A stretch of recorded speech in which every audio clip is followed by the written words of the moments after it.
SIR ಬಹಳ serious ಆಗಿ ತಗೊಂಡಿದೆ ಇಲ್ಲ ಸರ್? SIR ಬಗ್ಗೆ ಸೀರಿಯಸ್ ಆಗಿ ತಗೊಂಡಿದ್ದೀರಲ್ಲ ಸರ್? ನೋಡಿಯಪ್ಪ, ನಮ್ಮ ಸರ್ಕಾರದ ಜವಾಬ್ದಾರಿ ಪ್ರತಿಯೊಬ್ಬ ನಾಗರಿಕರಿಗೂ ಕೂಡ ಮತದಾನದ ಹಕ್ಕನ್ನು ಕೊಡಬೇಕು. ಎಲ್ಲ ಪಾರ್ಟಿಯವರು ಕೂಡ ನಾವು ರಿಕ್ವೆಸ್ಟ್ ಮಾಡ್ತೀವಿ. ಎಲ್ಲ ಪಾರ್ಟಿ, ನಾನು ಅದನ್ನೇ ಈಗ ಹೇಳಿದ್ನಲ್ಲ, ಎಲ್ಲರೂ ಕೂಡ ವೋಟನ್ನು ಅವನು ಯಾಕೆ ಕಳ್ಕೋಬೇಕು? ಸೊ ಅವನಿಗೆ ಹಕ್ಕು ಕೊಡಬೇಕಾದ್ರು ಸರ್ಕಾರದ ಡ್ಯೂಟಿ. ಅದಕ್ಕೋಸ್ಕರ ನಾವು ಪ್ರತಿಯೊಂದು ವಾರ್ಡಲ್ಲಿ ಪ್ರತಿಯೊಂದು ಬೂತಲ್ಲೂ ಕೂಡ ಹೆಲ್ಪ್ ಡೆಸ್ಕ್ ಮಾಡಬೇಕು ಅಂತ ನಾವು ಹೇಳಿದ್ದೇವೆ. ಅಶೋಕ್ ಮತ್ತೆ ಕುಮಾರಸ್ವಾಮಿ ರಾಜ್ಯದ ಅಧಿಕಾರಿಗಳನ್ನ ದುರ್ಬಳಕೆ ಮಾಡ್ಕೊಳ್ತಾ ಇದ್ದಾರೆ ಅಂತ ಅಶೋಕ್ ಮತ್ತೆ ಕುಮಾರಸ್ವಾಮಿ ಆರೋಪ ಮಾಡ್ತಾ ಇದ್ದಾರೆ. ಅಪೋಸಿಷನ್ ಪಾರ್ಟಿ ಇರೋದು ಆರೋಪ ಮಾಡಕ್ಕೆ, ನಾವಿರೋದು ಜನ ಸೇವೆ ಮಾಡಕ್ಕೆ. ನಮ್ಮ ಡ್ಯೂಟಿ ನಾವು ಮಾಡ್ತೀವಿ.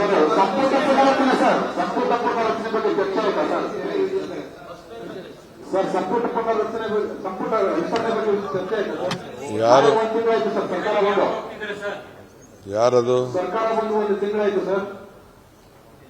ಯಾರು ಕೇಳ್ತಾ ಇದ್ರು?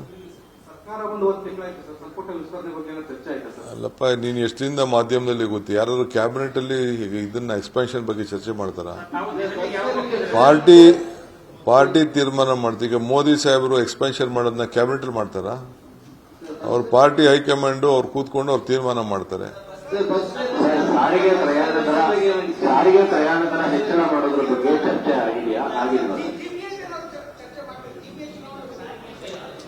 ಸಾರಿಗೆ ವಿಚಾರದಲ್ಲಿ ಅವರು ದೊಡ್ಡ ಗಾಬರಿ ವ್ಯಕ್ತಪಡಿಸಿದ್ದಾರೆ. ಯಾಕೆಂದ್ರೆ ಪೆಟ್ರೋಲ್ ಡೀಸೆಲ್ ಪ್ರೈಸ್ ಎಲ್ಲ ಜಾಸ್ತಿ ಹೋಗಿದೆ. ಅದು ಅವರೊಂದು ಪ್ರಪೋಸಲ್ ಅದೇನಿದೆ ಅಂತ ಕೊಡಿ ಅಂತ ಹೇಳಿದ್ದೀವಿ.